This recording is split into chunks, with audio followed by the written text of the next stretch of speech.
This class is called Your Law School Application Checklist. I'm going to go through, well, all these questions on the syllabus I'm hoping to answer. How do I apply to law school? When do law school applications open? How many law schools should I apply to? How do I pick which schools to apply to? Yeah, and I have two helpers in the room. Eric and Abigail are here to help me keep an eye on the chat. So if you ask questions in the Zoom chat, you can have background conversations with them if you like. If you want me to talk to you directly, all you have to do is raise your hand. I think you can do it like this these days. Oh, I don't have it turned on apparently. Under reactions in Zoom, you can raise your hand. Looks like that. And I'll just call on you. Okay, so how do we apply to law school? Where are you guys in your law school journey? Can somebody tell me, like, are you applying? Maybe we can do a poll. Are we applying this cycle? Are we applying next cycle? Do we not even know yet? I'd like to get a sense of where the audience is at on that. Okay, so Allison says this cycle, Jonathan says next, Andy says this. All right, about 50-50. Wow. Okay, excellent. That was perfect. No poll necessary. Here's a stupid acronym that Ben, I believe, invented, and then we refined on the Thinking LSAT podcast. Ben says that he wants you to be GLAD, G-L-A-D, in your law school applications. So the order of operations, GLAD, G-L-A-D, GPA, so that is your undergraduate GPA. And for me, you know, that ship sailed 20 years ago. For some of you, you're still in undergrad. So GPA is the first thing that you should be thinking about. Then you should be thinking about your LSAT. The combination of GPA and LSAT, those are the two metrics that the law schools think can really predict your success in law school and your success after law school. So GPA, then LSAT, then you do your applications. And I really can't stress this enough.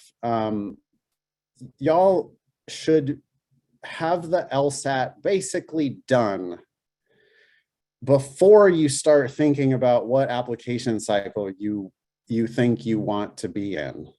LSAT, you know, many of us can't change our GPA at all. And even those of us who are still in undergrad, we probably can't change it significantly. You know, if we've only got a year left or a semester left, it can be really hard to fix, you know, your prior sins with grade-wise. But the LSAT, people can and do change their lives quite literally simply by improving their LSAT by 15 points, 20 points, 25 points. And sometimes that happens right away, which is amazing. When it does happen, it is just great. Best case scenario for me, best case scenario for you is if you guys just have a huge LSAT improvement instantly.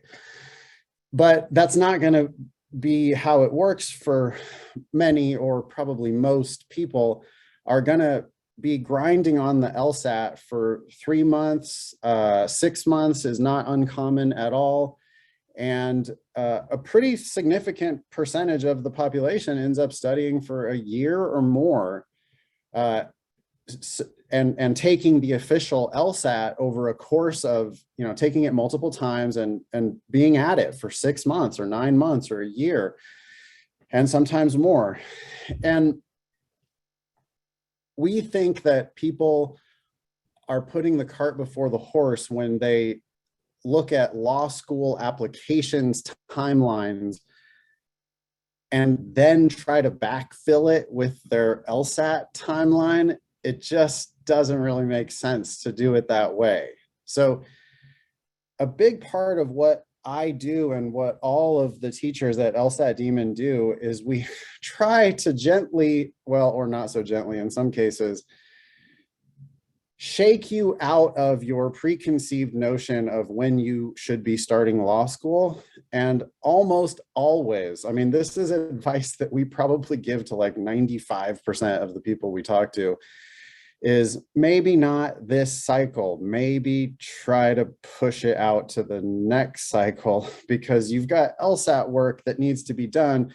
And the pressure of the application cycle isn't helping you get the job done on the LSAT, which is just, it's the number one or number two, depending on the school.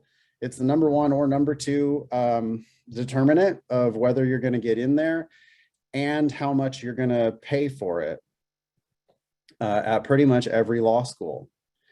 And you guys like to, and I don't know where this comes from, but you guys spend a lot of time like worrying about your personal statement, your letters of recommendation, your transcripts, your resume, all these other ancillary things about your application. And I think, and I'm sorry, but you're kind of burying your head in the sand there, and you're working on stuff that no matter how amazing it was, it's still not going to be worth 5 more LSAT points, like not even close. And we can get you those 5 LSAT points. It's like easy to get you those 5 LSAT points if you're willing to put in the work. I mean, we want to get you 15 points or 20 points or 25 points. And we see it happen all the time. We had multiple 30-point increases this cycle. So make sure that you're putting your best foot forward with your LSAT first before you start thinking about any of this other application stuff. Okay, so how do we apply to law school? What are the things that we have to do? Well, you have to graduate from undergrad or be almost about to graduate from undergrad. You have to have a bachelor's degree. You have to do the LSAT, and you have to pay some money to the Law School Admission Council to sign up for a thing called the Credential Assembly Service.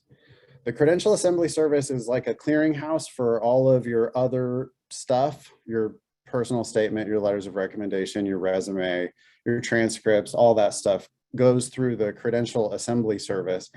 And for the vast majority of law schools in the United States, the Credential Assembly Service is a necessary part of the application. And if you're going to follow our advice, which our advice involves applying to 15 schools, I'll get into that in a minute. But if you're going to follow that advice, then the Credential Assembly Service, at least in theory, is there to make that application process a little bit smoother, because you don't have to like mail 15, transcripts to 15 different schools that you're applying to. It's all just a one online automated thing that you do have to pay for. I want to make sure that we cover the budget issues in this class. It is something that, the whole process is gonna be time consuming and expensive. There are some things that you can do to reduce the expenses, and I'll try to talk about that stuff as we go. The LSAT itself costs like $210. The Credential Assembly Service, that costs like $200. Law schools charge anywhere $75, $100 maybe to apply to their schools. So you got a budget for that if you're going to pay application fees. The Credential Assembly Service itself, when they send out your application package to a school, they charge you $45 for that privilege. So they've already charged you $200 for the Credential Assembly Service. Then they charge you another $45 for each school you apply to. And if you apply to 10 or 15 schools, that by itself can add up to $750. So maybe start budgeting now. And I'm not going to take the whole hour up talking about finances, but I think I want to do a financing your law school applications like separate class somewhere in the weeks to come. for now, that's a partial list of the things that you're going to have to budget for. You're also going to, of course, have to budget for LSAT prep.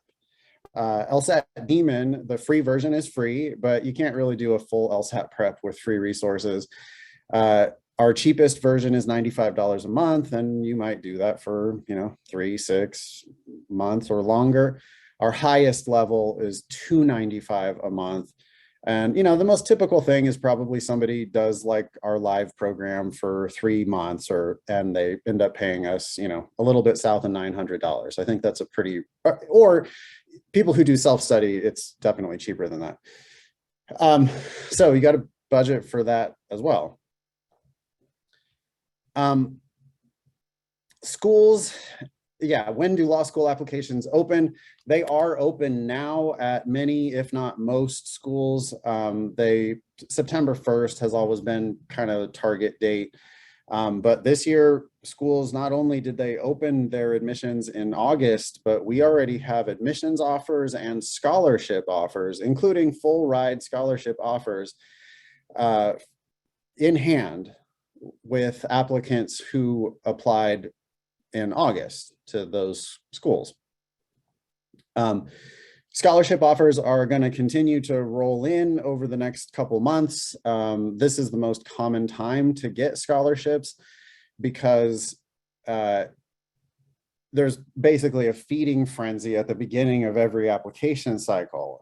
The law schools, they just started school, right? September 1st, they just started law schools all across the country, and the admissions offices, if you think about from their perspective, it's a business to them, right? They have you guys are customers of these businesses that are the schools. They are selling a very expensive product, talking about $50,000, $60,000 a year for 3 years, plus fees, plus books, plus living expenses. Anyway, this is an extremely expensive endeavor, and they just finished putting together their class that started on September 1st. Now they're looking at 100 empty seats or 200 empty seats, or at some schools, 500 empty 1L seats that they have to fill every year. So again, they just finished and now they're, boom, right in the beginning of an admission cycle. The schools compete intensely for the highest qualified applicants, and highest qualified merit-based applicants in their world is largely undergraduate GPA and your highest LSAT. So, and it's critical that you understand that they are really only looking at your highest LSAT. So you absolutely can take it multiple times, and it's going to be your high score that counts. That doesn't mean you should waste attempts. You really shouldn't sit for the test if you're not, ready. Like your practice tests need to indicate that you're ready. That's when you should take the test. And you might take it 3 times in one academic cycle. You could take it 3 times between now and next August. If you cross the August reset date, you could also take it a couple times next fall because there's a limit of 5 times in 5 years. So 3 times in one cycle, 5 times if you cross the magic August boundary. And law schools are really going to only consider your highest score when you apply. We are working on a data project. I believe this is in Brittany's court, and I hope I'm not mistaken. I hope we're following up on this. But we're going to start tracking the application open deadline for all of the schools. We're also going to track first scholarship given for all of the schools. And we're going to surface that information to you as much as we possibly can.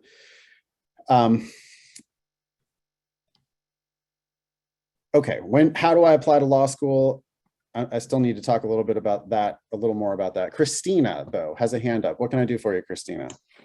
I just had a quick question about the time limits on how you could take the test. I took the test in July of 2019. That was the time when they were giving the free cancellation. Does that count against me? I know that LSAC had like a retroactive, like anything before this time didn't count. So how does that work? You'd have to look into the exact details. I don't memorize the you'll have to just sort that out with them. There's either documentation online, maybe Eric and Abigail have that for you, or you just have to call or email LSAC and figure out. Because yeah, some weird shit happened where when they first converted to the tablets, was it, you could cancel for free or something, or and then when they went online during COVID, then there was also some weird stuff that happened with the limitations. So there are exceptions to those rules, 3 times for most people, 5 times for 5 years. And most people aren't going over that, but there certainly are exceptions, including that, yeah, there was that one test where the canceled or the whole test didn't even count as an attempt for some reason. Okay, all right, I'll look into it. Yep. How about Gina? Hi. So you mentioned that like some people started applying in like August and I've already gotten like offers and stuff.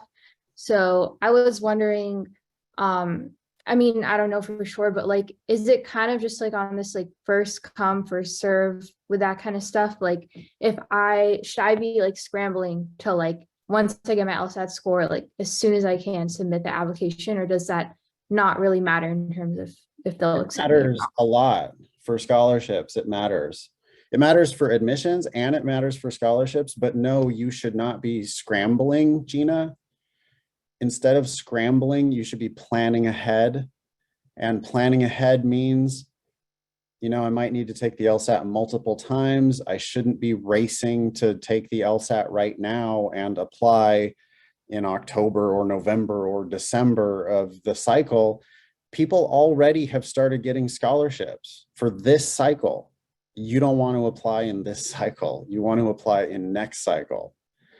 So I know that's a change of plans for a lot of you, but those of you who change your plans and follow our advice end up having really excellent outcomes when they finally apply to law school, because they're applying, you know, with their shit together at the beginning of the cycle, instead of frantically trying to force themselves in to a cycle that they're really not prepared for. You know, our teachers we have LSAT teachers who applied this cycle or who are applying right now. Those are not, okay, Eric's got his hand up. Like, you don't want to be competing with Eric for law school admissions and scholarships, right? Eric already has his 170 whatever and 175, says Eric. And he's applying now, he's applying early. So if you apply anything later than today, you're just, you know, you're competing with somebody who already crushed the LSAT and got their application in way early. You don't want to be in the same pool as Eric. You want to be the big fish in the small pond at the beginning of the next cycle. Make sense? Yeah. Okay. Thank you. All right, so let me see if I got all the elements for how to apply to law school. I mean, it really is undergraduate grades, #1. If you're still an undergrad, I want you to get straight A's. If you're not getting straight A's, I don't want you to be studying for the LSAT. If you're done with undergrad, or if you're still in undergrad, but you are getting straight A's, then you got to work on the LSAT. Might have to take the LSAT 3 times or as many as 5 times. And so that process, prep and taking the actual test, can easily take a year. Applications themselves don't have that many things that you need to do. Okay, a 1.5 page essay about yourself, that's the personal statement. You can write that in an afternoon. You can edit it in a week or 2. It's fine. It doesn't matter. I mean, it matters if you're competing against somebody who basically has the same numbers as you. But when you're, if you just improve your LSAT, instead of spending all that time on your personal statement, you just put yourself into an entirely different strata of applicant. So 1.5 page personal statement, you have to upload that to the Credential Assembly Service. Letters of recommendation, you know, from 2, all schools I think require at least 2, but maybe you get 3 on file. And it's basically a professor or a boss. And you just need somebody who you know is going to say nice things about you as an employee or nice things about you as a student. And you really don't need to overthink it. Just who's going to go to bat for you and say nice things. And they need to be people who supervised you. So they gave you grades or they, you know, hired you and fired you. hopefully not fired you. And that's going to be people that are good for your letters of recommendation. Transcripts, you have to have the transcripts uploaded from every one of your undergraduate institutions up until the point where you, actually, you probably have to have all your transcripts even from grad school. So if you happen to have postgraduate education, you're going to get those transcripts uploaded as well. And that's all going to go through the LSAC's credential assembly service. You have to have a resume, 1 or 2 pages. Most people shouldn't have a 2-page resume in my book. I don't care. Like, you show me the most important stuff on a 1-page resume, that's fine. And then you have to do the applications themselves. So the applications themselves are, they might have some short answer additional questions. You do have to, disclose, like, if you ever got a minor in possession or a DUI or whatever, arrested basically for anything, any convictions or any prosecutions of like mild crimes, you probably have to disclose to them. But all those questions are going to be there on the applications. And then that's basically what you do. You just fill out all those applications and you pay the LSAC $45 every time the report fee goes off to one of the schools. And that's how you apply to law school. Chrissy. Chrissy, are you there?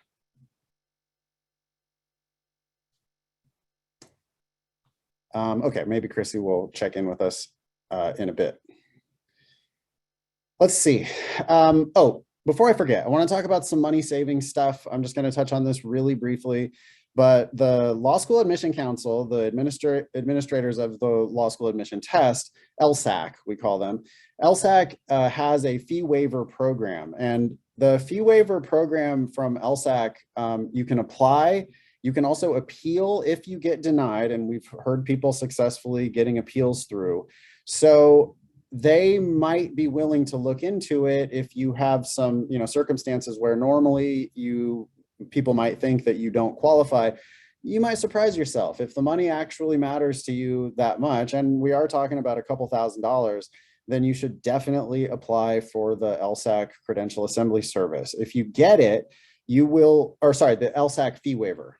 If you get the LSAC fee waiver, and I think we have links to that, if you get the fee waiver, you're going to get 2 chances at the LSAT for free. That's already worth $420. You will get the Credential Assembly Service for free. That's a couple $100. You get like 6 of those report fees, the $45 annoying fee. You get like 6 of those for free. Maybe you get some other stuff. I can't remember.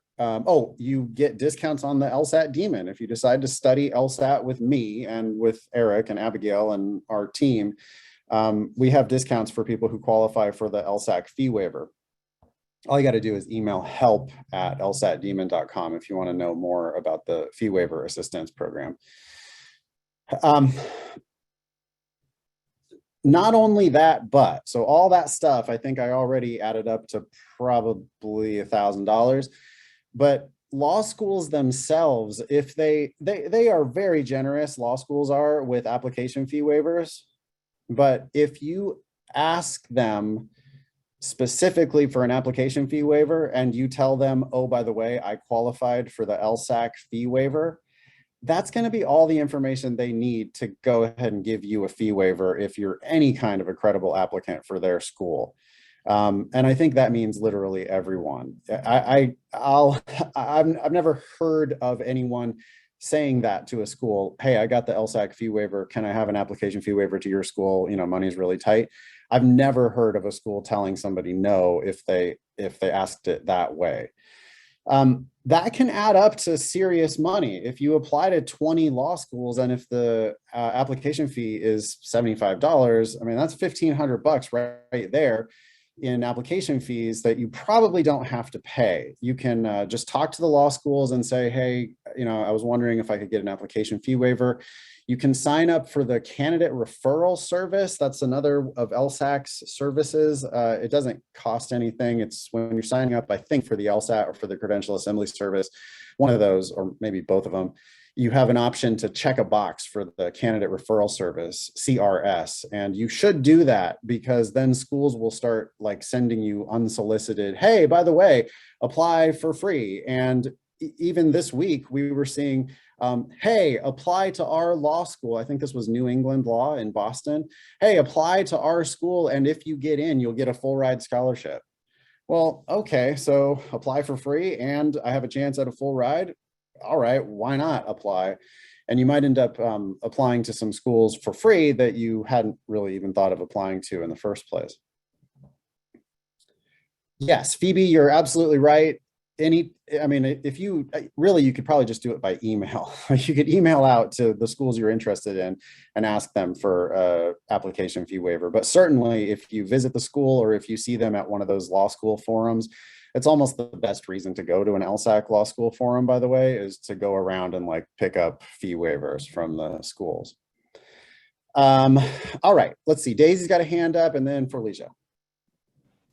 Hey, Nathan. On this week's podcast, you talked about someone that got denied for the waiver, but then they appealed it and they used like some letter from a counselor.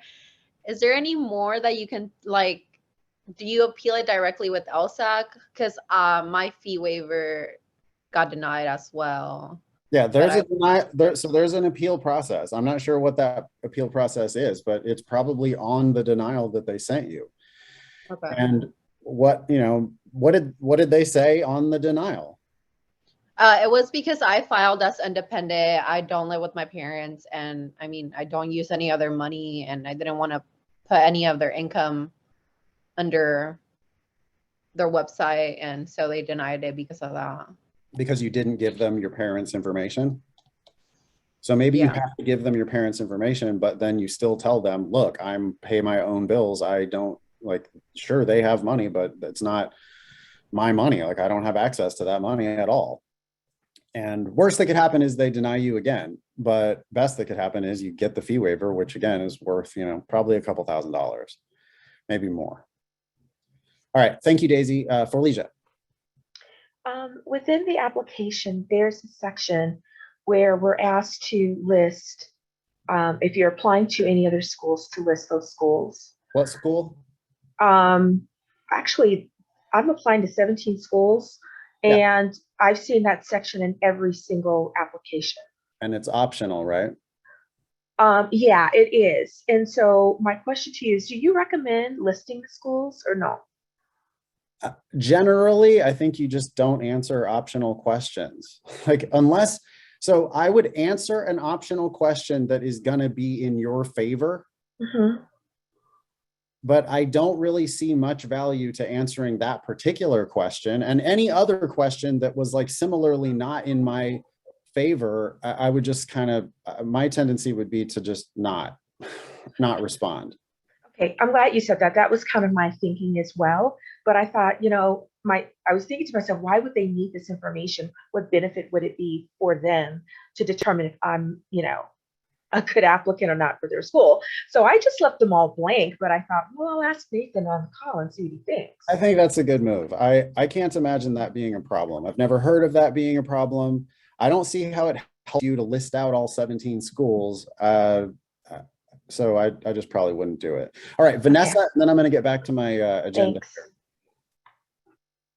Vanessa, you there?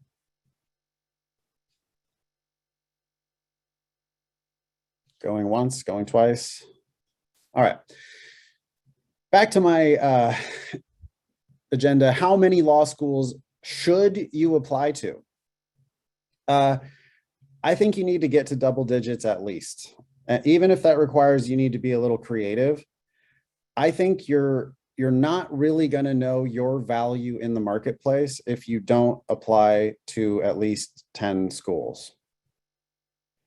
I think you should apply to a couple schools that are, dream schools. Oh my God, if I ever could possibly get admitted to Stanford, I would definitely go.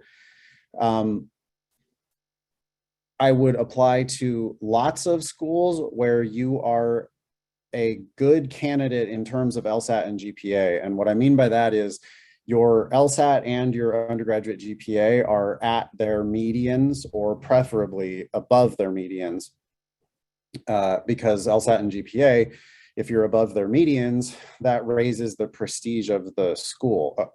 Your scores raise the prestige of their school, and it influences the law school rankings. So I would go to lsatdemon.com/scholarships. That's probably already been linked in the chat, but we need to do that again, I think. lsatdemon.com/scholarships. That's the LSAT Daemon Scholarship Estimator, and you can play with your LSAT, or right now, you know, what's your practice LSAT average maybe, or official LSAT. If you have official LSATs on record, you should use your highest official LSAT on record, and your undergraduate GPA. You might not have the same GPA, by the way, that you think you have. The Credential Assembly Service is going to accumulate your transcripts, and then they're going to do some calculations, and your GPA might be higher or lower than the one that's on your undergrad transcript. Nothing really you can do about that. So you just have to upload all those transcripts and find out what the GPA is. You shouldn't calculate it ever, Natalie. You should just have LSAC calculate it. I would just do the Credential Assembly Service, have the transcripts uploaded, and then they're going to tell you what your undergraduate GPA is. All right. So how many schools should I apply to? I think you should apply to 10. And I've had tons of applicants apply to 15 or 20 or 25.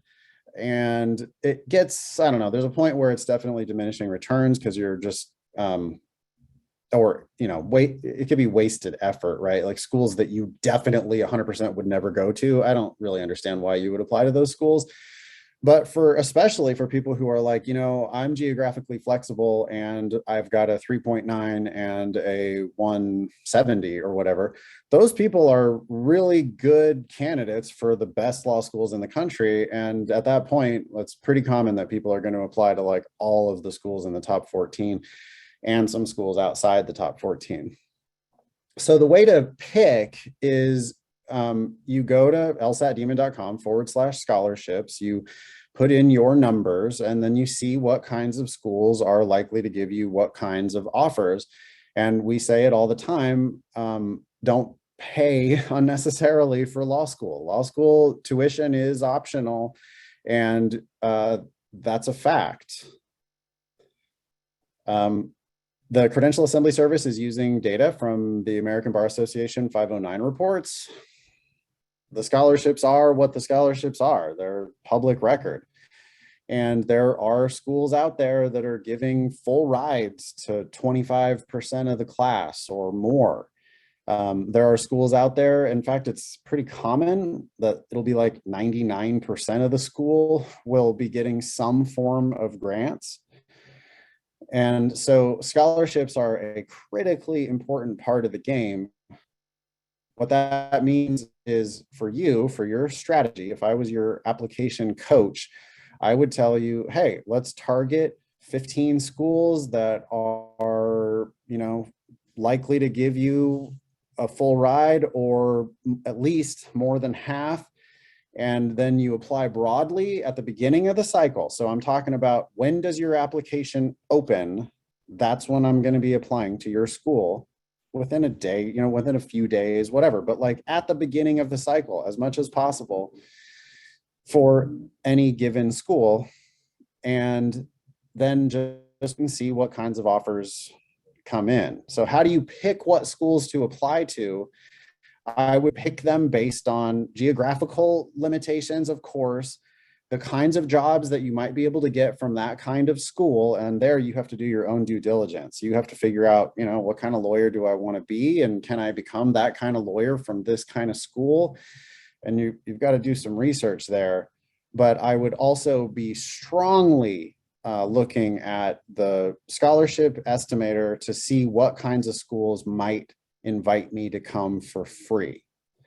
I think it's really valuable to be a star at whatever school you go to. And if you go to a slightly lower ranked school on a full ride, you're going to be a star at that school. You're going to be a big fish in a small pond. It's going to be easier for you to compete for grades in your first year, which means it'll be easier for you to compete for clinics and externships and all different kinds of contacts that they have through that school. The people who do really well at the school are going to be the ones who are going to get the plum opportunities that that school has to offer. And it's much better to do that while paying $0 in tuition than it is to go to some reach school where you barely squeak in and now pay $65,000 a year so that you can compete academically with scholarship kids who have better LSAT and better GPA than you do. So you can apply to a couple of those reach schools, but I wouldn't plan on going to a reach school unless it really is some life-changing miracle like Harvard or Stanford. If it's just the best school in your city or the best school in your state, it's not a life-changingly better school than whatever the next tier down competing law school is. Let's see what Matthew has to say. Hi, Nathan. Thanks for taking my question. Do you all have any data on the accuracy of your scholarship estimator on part-time programs? I mean, do y'all have any feedback data from that? Is it just as accurate, do you think? I don't see why it wouldn't be just as accurate. I mean, the 509 reports break down full-time law school versus part-time law school on the scholarship matrices. So I would think that the part-time predictions are just as accurate. Of course, if they're not, then we want you to send us that feedback because, you know, this is all kind of beta.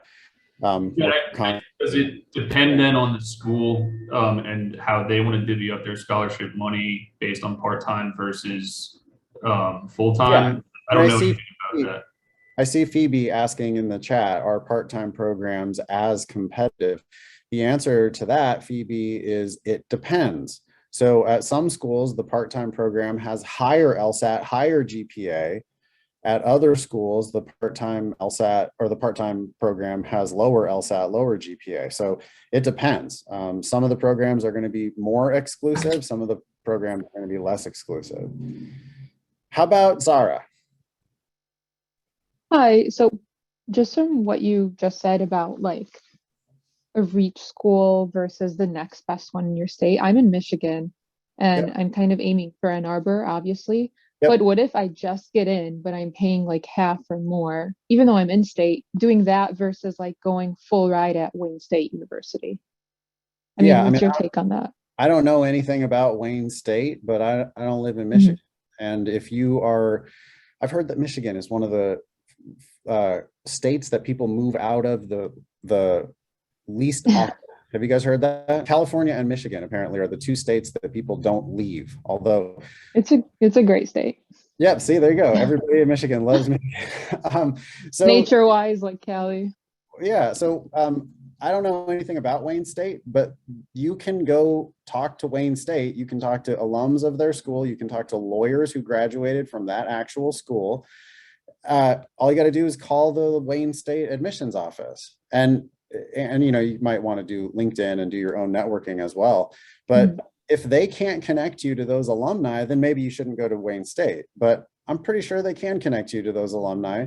And if it comes down to paying full price at Michigan or paying nothing at a school like Wayne State, I mean, people become barred attorneys after going to Wayne State, right? And you might say, yeah, I know, yeah, $150,000. Even with resident tuition, I mean, law school is still just wildly expensive. So the thing is, Zara, I would cross that bridge when I come to it. You know, you want to, here's the deal, y'all. 1 year from today, or 2 years from today, or 3 years from today, I don't really care. There's no reason to rush it. But 1 year from today, those of you who are thinking about the LSAT now, think you probably were thinking about applications this cycle. I don't think you guys should. I think instead you should be thinking about 1 year from today, I will potentially already have offers at one or more schools. And at the very least, I'll have all my applications in 1 year from today. and I will be eagerly anticipating the first offers that start coming in. Law schools very frequently give scholarship offers alongside the offers of admission. Basically what they're doing is they're just telling you how much they're going to charge you to go to their school, and they charge everybody a different price. So within a week or two, or very frequently in the same packet, you'll get, yep, we would love to admit you. And by the way, here's your scholarship information, or scholarship information will follow in a week or two. And yeah, a year from now, I think you guys could be getting excellent offers. If you don't take my advice and you grind it out on the LSAT for the next few weeks, and you then force in applications late with, you know, not your best LSAT, maybe, best of luck to you. You know, you might still get a great offer. I don't know, but I know that it's not the best chance at getting a great offer. And we're talking about so much money that I think it's just insane for you guys to rush into it when it means not giving yourself the best chance for an amazing school at an amazing price. Christina, and then Zachary. Christina, are you there? Oh, hi. Yeah, I'm here. How do you become a big fish in a small pond if you don't know exactly where you want to practice? Like, you could like go to Iowa, practice, or like go to law school there, be at the top of your class. But if you're not sure if you could actually get out of the state, is that like a deterrent? Like, should you try to be the big fish in the small pond in your home state, or it doesn't matter where exactly you're doing it at? I'm just worried about like going to like a local, like North Dakota. But if you can't leave North Dakota and you can't compete with people in a different state, right, is it worth being the bigger fish in the small pond? Yeah, I mean, that's an extreme example, right? Nobody's going to North Dakota. Does North Dakota even have a law school? I'm not sure. No clue. I just pulled that out thin air, but I'm thinking like Iowa and like places like, you know, stuff like that. Iowa is actually a fairly well-respected school, I think, in the Midwest. And I think if you graduated from Iowa, you could probably get big law jobs. And once you get one big law job, you can move to New York City if you want. I mean, it's not impossible to go the big law route from just about any school, honestly. I mean, even like, you know, so Southwestern University in Los Angeles. Southwestern is ranked like 100th in the country, right? Nobody's ever heard of Southwestern except for people in probably Southern California.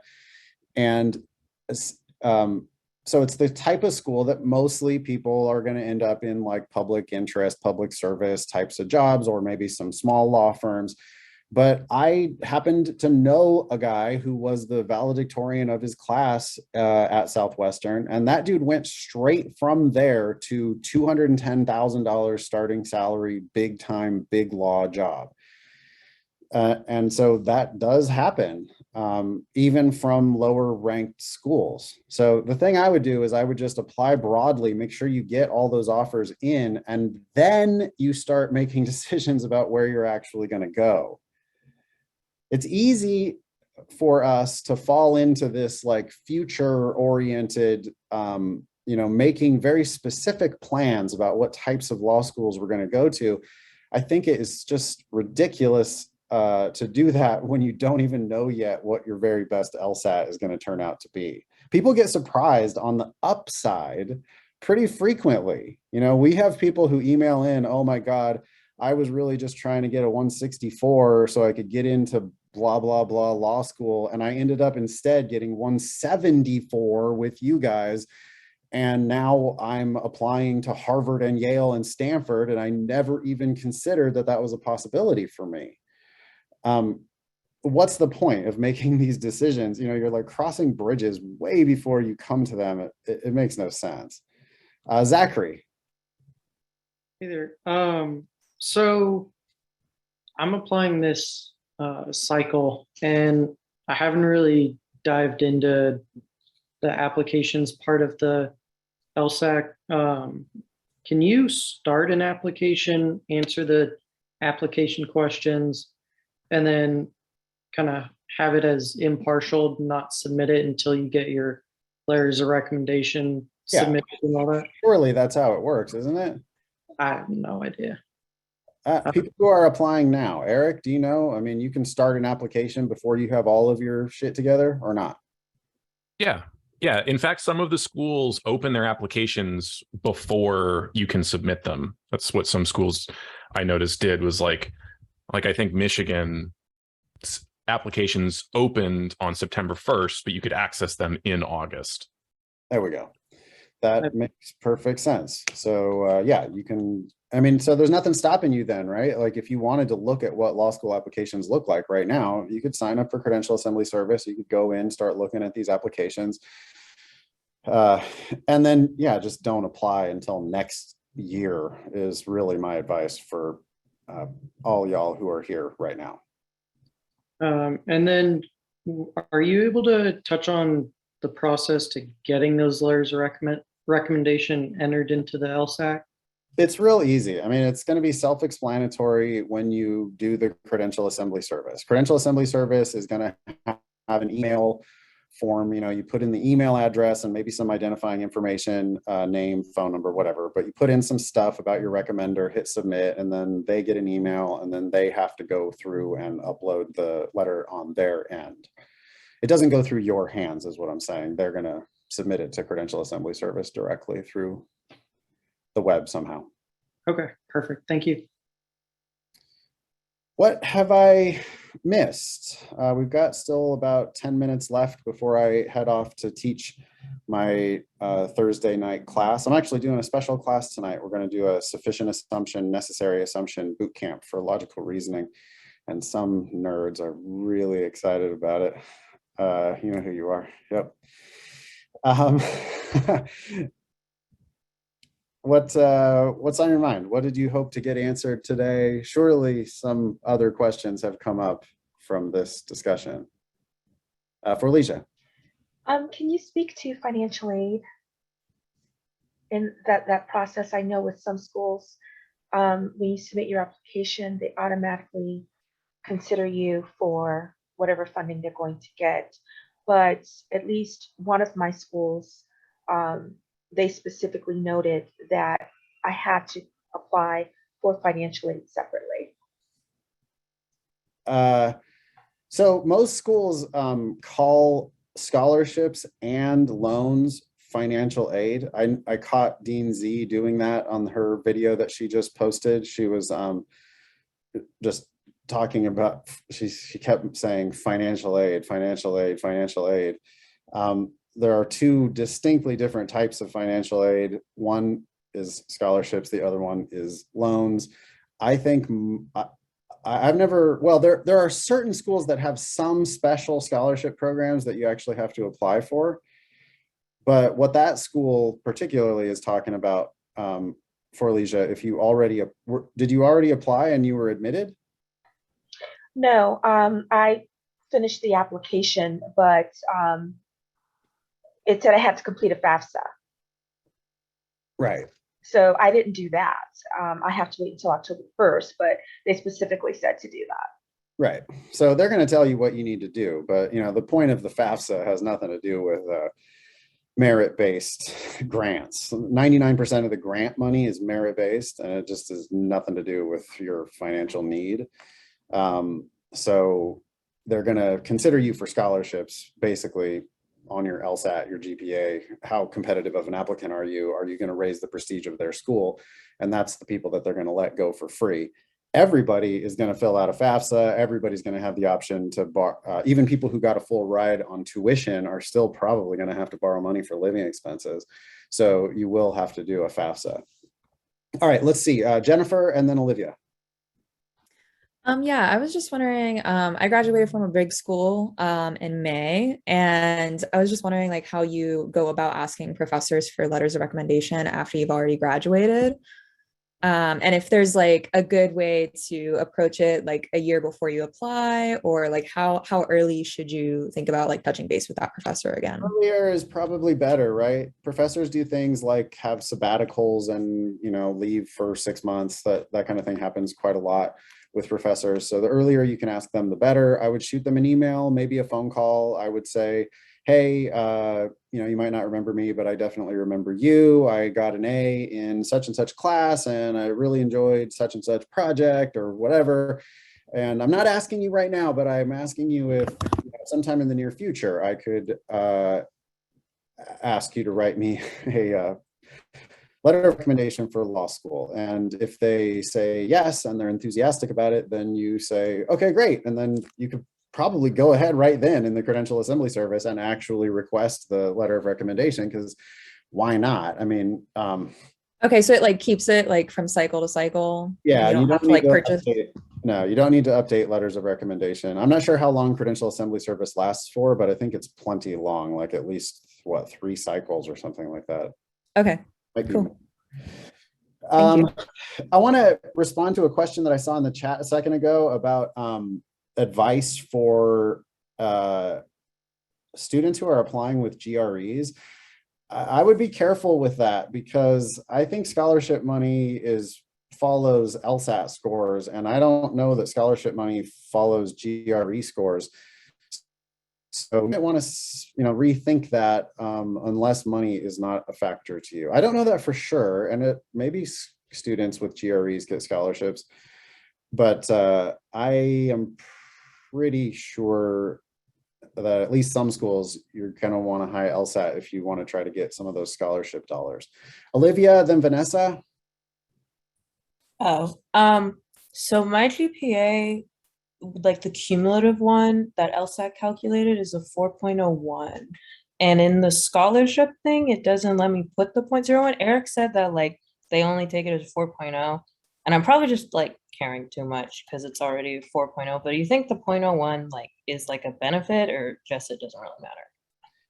I don't know. It's a good one to have though, Olivia. That's bravo. Good for you. You did really well in undergrad. 4.01, 4.0. I think we can assume that they're just the exact same thing, which is 4. If I can jump in really quickly, we talked about this in the past. I had some back and forth with an LSAC rep about that very question. Not because I have a GPA above 4.0, unfortunately. I was told that they truncate your score to a 4.0, but I have also seen evidence from another applicant that their transcript compiled by LSAC had their GPA above a 4.0. So I don't know what's real. And I don't know that LSAC wants to tell us. It's a pretty janky system in a variety of different ways. We noticed that there's errors on the American Bar Association 509 reports. There's inconsistencies sometimes in the stuff that LSAC tells us. Law schools certainly give us conflicting advice, if not just straight bad advice. It's all a business, there's a lot of people out there competing for you. And I really want to double down on that advice of apply early, apply broadly with your very best LSAT score, so that you can then have all these different offers coming in. And then, and I didn't get to the D yet, did I? In GLAD, D stands for decide. So GPA, LSAT, applications, then when you get your offers, then you decide. And I can't stress this enough, that if you follow our advice, you will be choosing from among various schools. And that has totally flipped our admissions plan, because most people think, oh, the schools are going to be choosing among us and I'm hoping that I get in. Ain't no hoping you're going to get in. I know you're going to get in. You're going to get into multiple schools, and those schools are going to make you all different kinds of offers. And a year from today, you might have some of those offers in hand and you'll be starting to compare them, but you really don't even have to decide until like April. So it would be about 18 months from now that you'd be deciding. But you can apply in about 11 months from now. Vanessa. Hi, Logan. Hoping you can hear me this time. Yep, gotcha. Okay, great. So I just wanted to see if you've ever heard of this scenario. I have a fee waiver. I was approved. Unfortunately, it's about to expire in January. And my question is, if you've had a situation where anyone has asked for that to be extended. I don't have the same financial situation I did have previously when I applied. So my fear is I will get denied, but I don't have enough to continue the process, the expensive process. So I guess my main question is, have you ever heard of an applicant request for an extension to the fee waiver? I don't know if I've heard of that issue exactly, but you can always try. I mean, I know it seems like they've got appeal processes for just about everything. So I see no reason not to appeal if you, and yeah, again, like you could get denied. Okay, thank you. Thanks, Vanessa. All right. I think that wraps it up for today. Hopefully that was helpful. Thank you for being here. If you have questions about the LSAT Daemon, Eric's going to hang out for a little while actually, and you can talk to him about any of these issues. You can talk to him about LSAT Daemon. I have to go to class at the top of the hour, so I'm going to be out of here in just a couple minutes. Let's see, we have a question here from, is that an L or an I? IMS? Yeah, it's Lamise. I just have a quick question about non-traditional students. So I've been out of undergrad for quite some time. And what would be like a general advice?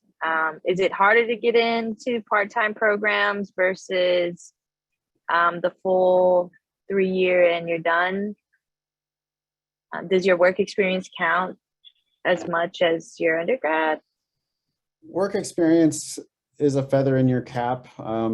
We just got an email to the Thinking LSAT podcast this week that said something along the lines of there being a bias toward non-K through JD, so not people who went straight from kindergarten right into law school. Apparently older applicants have a little bit of an admissions boost. I don't know what the data is that supports that claim, but someone made the claim.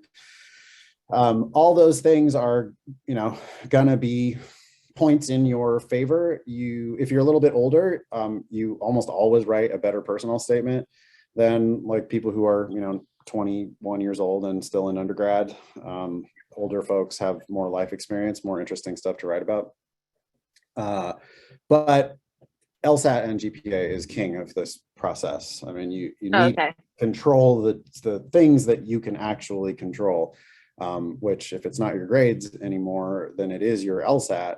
And you're a wildly different applicant if you're applying with even 8 more points. You're just not even in the same league anymore as someone with 8 fewer points.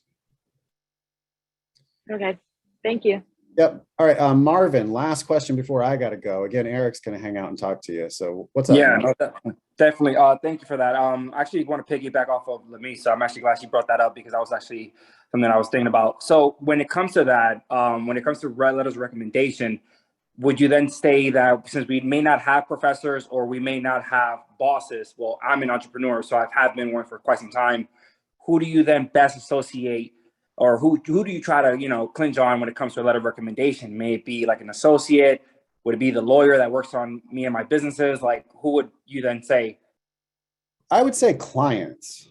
If you're an entrepreneur, I would go with clients.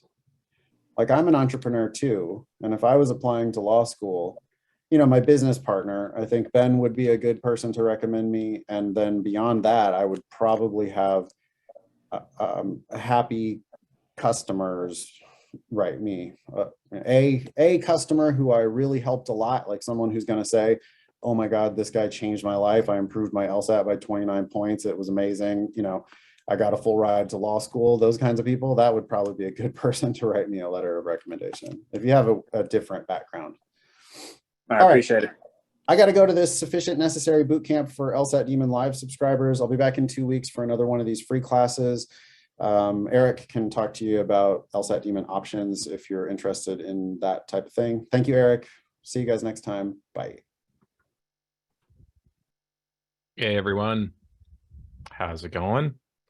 Yeah, happy to talk about anything LSAT Daemon or LSAT related, or if you got more applications and admissions questions. I'm far from an admissions expert, but I did just apply, so I can talk to you about my experience. Yeah, Christina, you got a hand up? I assume that Yamis, Vanessa, Marvin, those are all old hands. Oh, yeah, I do have a question. At what point do we, like, Ben and Nathan say, like, you should get your best LSAT score possible? When do we know that we've gotten our best score? Like, when should we be like, okay, this is the highest I can go, I should just apply, especially for someone like me. I'm not shooting for the top 14, not even the top 50. So, like, should I be shooting like the best I can go, or like, how do I suss out, okay, this is sufficient?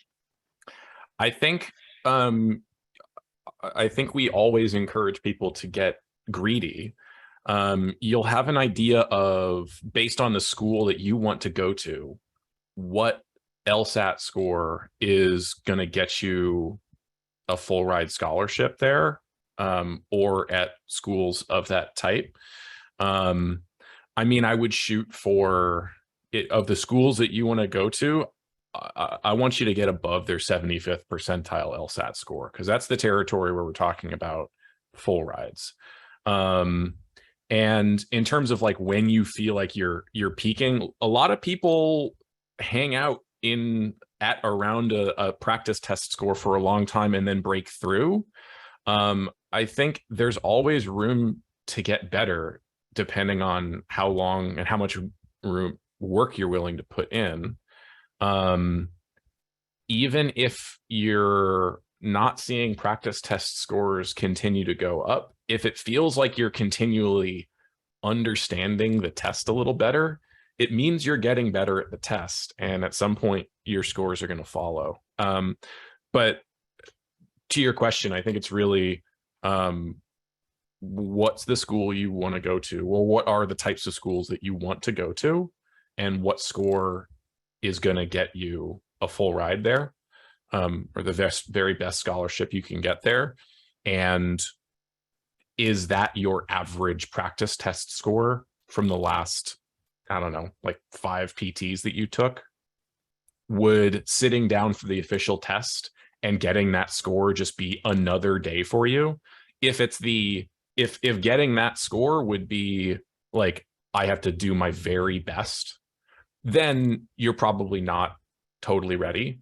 If getting that score is just like, yeah, this is just another weekend practice test, then you're ready. Is that good? Yeah, thanks so much. Yeah, sure thing. Oh, Vanessa, I'm sorry. I assumed that it was an old hand, but it sounds like you still got a question. Hi, yeah, my question was regarding admissions. So I know that, and this you may or may not know because you haven't really, I'm not sure if you've been through that process, but if you apply to a few schools, and I know some of them will provide offers, earlier than others, how should you consider weighing, like if you're really waiting on another school, and how long should you wait until kind of to weigh those out, or should you just go with what you already have by a certain date? Good question. I think for the most part, you can wait as long as you need to. I think, schools recognize what the scholarship negotiation game is, and they know that different schools are going to make offers at different points. Some are going to try to get ahead of the curve and make offers early. And some might ask you to make a decision by a certain date, but I don't think for the most part, I think schools should and largely do recognize that you're waiting on other offers. I have heard that, end of March and April is kind of the time when, by that point, by the end of March into April, you'll have your offers and you'll be making a decision. If a school is asking you to like commit to them before the end of March, before you have your other offers in hand, I don't know. I'd be skeptical of that school. I would want to wait for more information, and respectfully communicate that to them, and just be like, I really appreciate the offer. I'm waiting to see what my other offers are. I imagine in many cases their deadlines for accepting their offers are flexible. I've definitely heard of that. Just like if you have signed up for LSAC's candidate referral service. I mean, I can't tell you the number of emails I got from certain schools that were like, for you, we have extended the admissions deadline. That's like 5 different emails over the course of 5 weeks from the same school saying, actually, we extended the deadline for applying.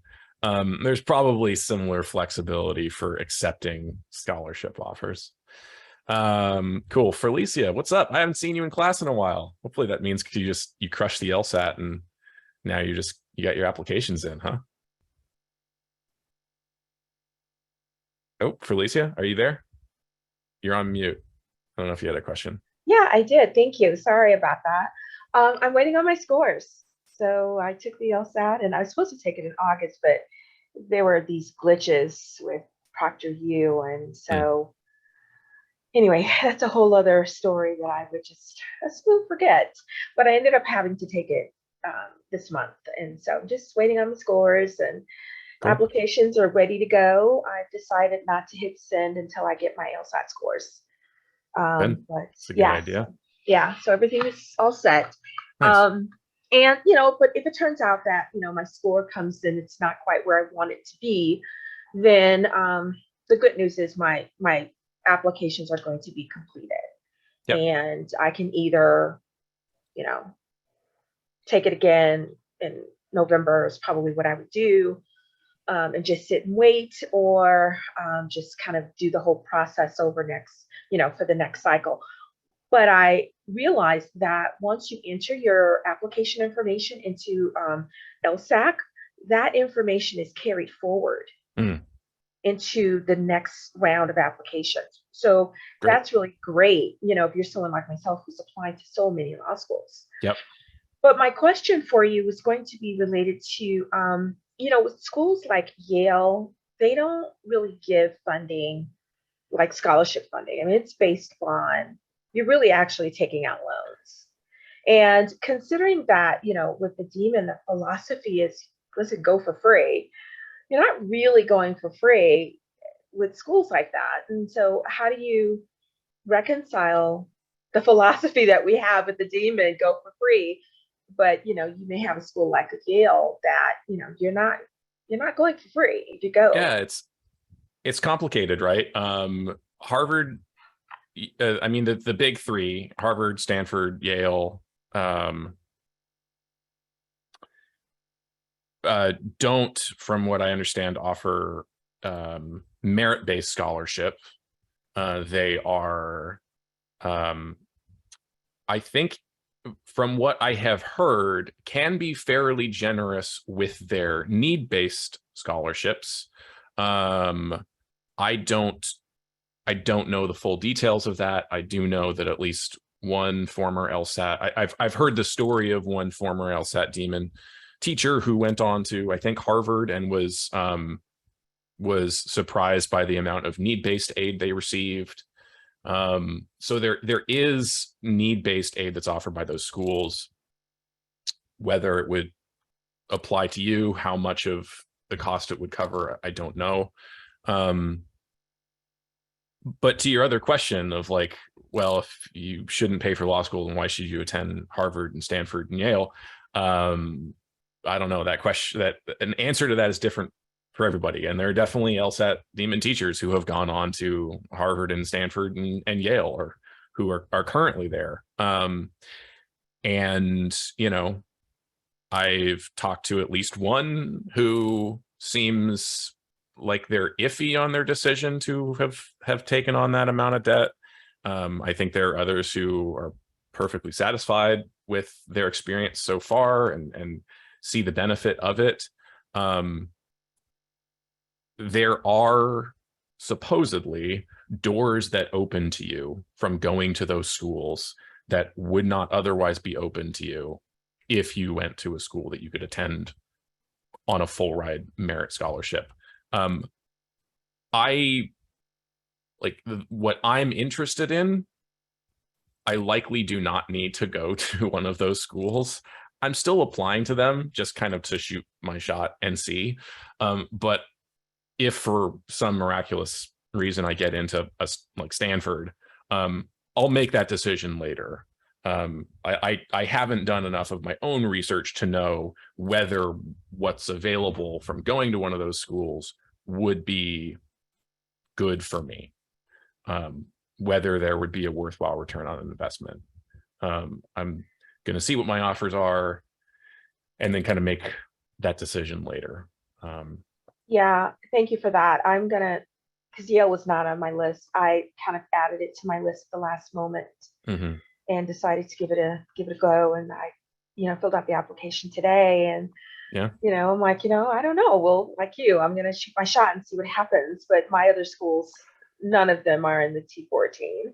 I take that back. Vanderbilt is. Well, no. Vanderbilt, I think, is T15 now. But I don't remember. Yeah, I would say if you're gonna go, have a very good specific reason for yourself, for your career goals for going. I think LSAT Daemon teachers who have gone have had reasons for going, have like known there's this faculty member that I want to work for, or I want to be a part of this type of law, which or work in this kind of policy work in the government or whatever. I don't have those reasons myself, so I can't really speak to why you would go to those schools. But some people have those reasons and feel like it's worthwhile to pay for them. Thanks so yeah, much. sure thing. Best of luck. William, you got a question? Yeah, thank you. I know Nathan touched on it, but I wanted to hear your take. With the so applying, he mentioned 10 schools, which is like 450 like minimum in like your CAS report fees, and then on top of that you got your like application fees. So like do you really think it's worth like spending hundreds and thousands on just simply applying? Seems kind of ridiculous. Do you think like it's worth it just to like widen? I think applying to more is good advice. I don't know what the sweet spot is. I think that depends on which schools you're interested in, what regions or states you'd be interested in working in, how beneficial it would be to have competitor schools making you offers that you can use in bargaining for better scholarships from other schools. I have applied to 16 schools so far, waiting for Harvard and Yale to open up their apps. So yeah, it took a real, my wallet took a real hit. If that, I ended up kind of getting greedy and applying to more, because if one of those schools makes me a great offer, or I can use to get a better offer from a better school, then that investment is going to pay off.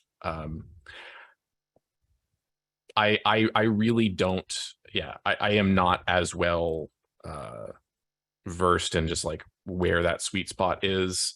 I trust Nathan because he has, been in the LSAT game and worked with applicants for a long time. And he has seen through his, what he's heard back from his students who have gone on to apply, he has seen the benefit for those who applied broadly. So yeah, it does suck that it's expensive to apply. It's not fun.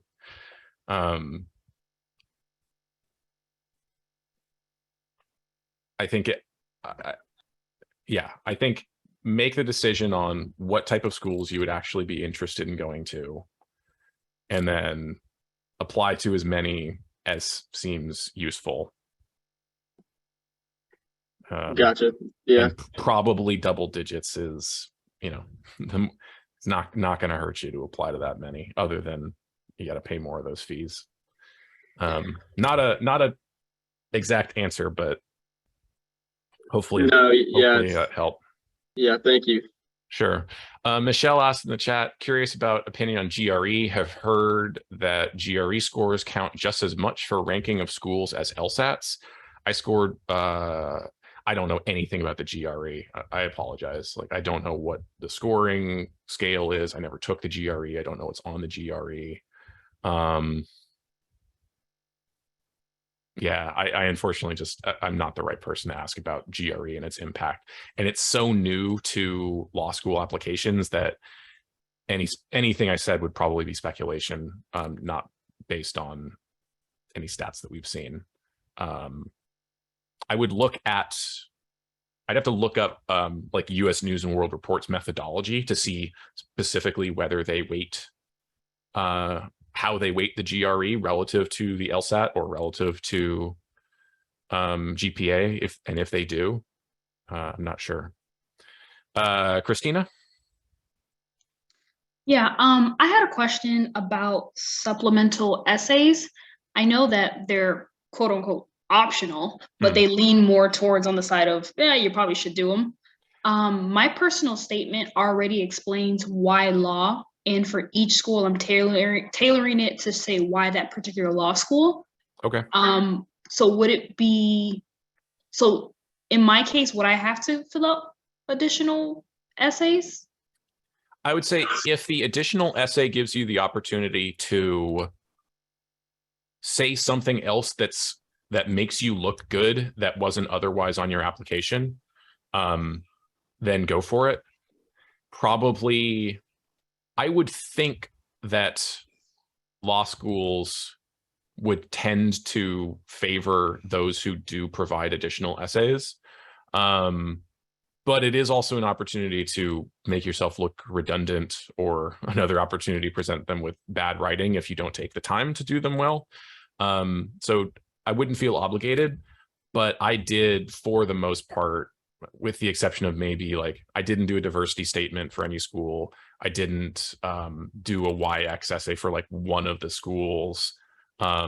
Otherwise, I pretty much wrote them all and used them as an opportunity to share some other details about myself that weren't otherwise on my application. Okay, thank you. Yeah, sure thing. Phoebe asks, is it worth applying to schools that are showing more than half or less than half? Yeah, I think applying to a range of schools. You can apply to some reach schools, apply to some that are solidly, you might consider safety schools. I think it is worth it to apply to a broad range of schools. I applied to a number that on the scholarship estimator show as full tuition, some that show as more than half, a couple that show as less than half, just to see what happens. Yeah, Zachary? Yeah, so regarding the GRE, I've been watching some schools, like their Zoom classes where they talk about themselves and kind of give some more info. Mm-hmm. And from what I've been seeing, a lot of the bigger schools, because it's so new, they're not even accepting GRE. They're requiring the LSAT still. It's good to know. Thanks, Zachary. Yeah, I think it's a mixed bag. Some were ahead of the curve and started accepting it. Some, I think, still don't consider it. What we know is, we have seen historically that LSAT scores in combination with your GPA tend to predict your scholarship offers. And statistically, law schools have a pretty good correlation between your LSAT score and your performance in law school. So besides, and the other thing about the LSAT is I forget exactly what the numbers are, but if you look at the US News and World Report's weighting of LSAT relative to GPA, the US News and World Report does weight a school's LSAT scores slightly higher than their GPA scores. They care a little bit more about LSAT than GPA. On average, the schools weight the LSAT more than the US News and World Report does. So it's not a straight, they're not just like copying the US News and World Report's methodology for their own admissions formulas. They see that the LSAT is useful and they weight it accordingly. They see that it's useful as a judge of their applicants. How much will the GRE match that? I think it's going to take some time to see. And again, I have zero experience with the GRE, so I don't want to like make any conclusive claims about it. But thank you, Zachary. Chad asks, what is a diversity statement? Many schools will give you the opportunity to write an additional optional essay, which might be, they might pose the question in any number of ways, like tell us about an experience which emphasized the importance of diversity in your life, or how might you as a diverse applicant like bring some diversity to our school? What role has diversity played in your life? How is your perspective going to add something diverse and unique to our student body? That sort of thing. Maybe one page to describe kind of your diverse background. Diverse defined loosely. I know people write about like economic diversity, diversity in age, in career background. I chose not to, just because I'm a white dude, and yes, I could like invent something about how I'm diverse in some other way, but I'd be worried that it would come across as disingenuous, so I just decided not to even bother. For Alicia, you got another one? Yes. So going back to the LSAT, and I know that the Daemon created a spreadsheet that showed the schools what percentage they place on the weight that they place on LSAT over Yeah, I want to see if I can try to find that. And I was looking at that, and I was trying to mesh that information with the 509 reports from the law schools. And I was doing this specifically because I'm a splitter. And I was trying to determine, given that information, where would it fall? Like, where would I fall on the 509 report? Because a 509 report doesn't necessarily tell you that a school is placing this amount of weight on the LSAT over the GPA. Right. Yeah. So my question is, particularly for a splitter, it might be easier for those who aren't, but for a splitter, I'm not quite sure how to interpret the data, or, how I could see myself on the 509. Where would I see myself on the 509? I think that just where you land on the scholarship estimator is a decent stand-in for that, because the scholarship estimator does take into account the different indexes. As a quick background for anyone who's unfamiliar, law schools use what they call an admissions index, which is their own like formula of applying their own weights to the GPA, to your GPA and your LSAT.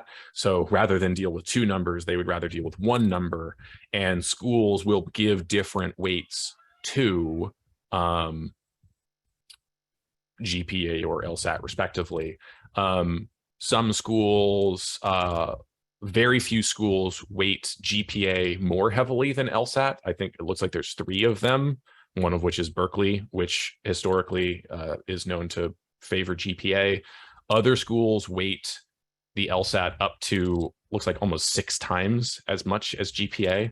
But anyways, they'll put both of your numbers into their formula and spit out a single one, which is your like index number.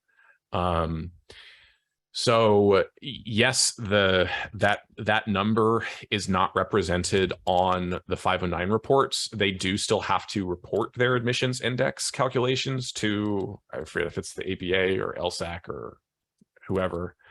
So we know what they are.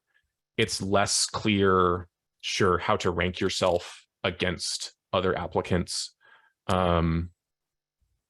because of the fact that the index isn't surfaced on their 509s, but the scholarship estimator does take schools, does operate basically using that index score, in which each school has their own weight of LSAT and GPA. So for Licia, I wouldn't worry too much about trying to like place yourself.